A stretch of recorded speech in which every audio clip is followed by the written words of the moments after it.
অ্যামি নামের এই মেয়েটা হঠাৎ করে একদিন ওর মাকে বলে যে মা আমার মনে হয় আমার মাথার মধ্যে কে যেন স্ক্র্যাচ করতেছে, আমি এরকম ফিল করতে পারি। তো এটা যখন ওর মাকে বলে, ওর মা মনে করে যে ফোনে হয়তো কিছু ব্যাপারটা দেখছে, দেখার পর ব্রেন এটা ঢুকছে, এখন ওর এরকম মনে হচ্ছে। তো ওই জিনিসটাকে সিরিয়াসলি নেয় নাই বাবা।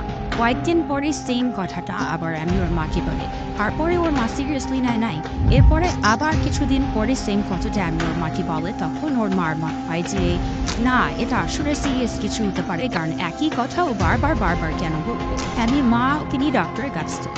তো ডক্টর যখন দেখায়, ডক্টররা কোনো কিছুই বলতে পারে না যে কেন এরকম হচ্ছে। এরপরে ওনার একটা ফ্রেন্ড রাকে সাজেস্ট করে যে একজন ওঝার কাছে যেতে।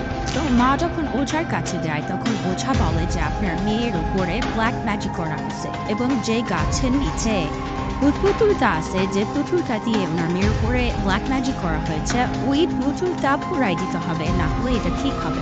তো ওনারা গিয়ে ওই পুতুলটাই গাছের নিচ থেকে বের করে এবং পুরাই দেয়।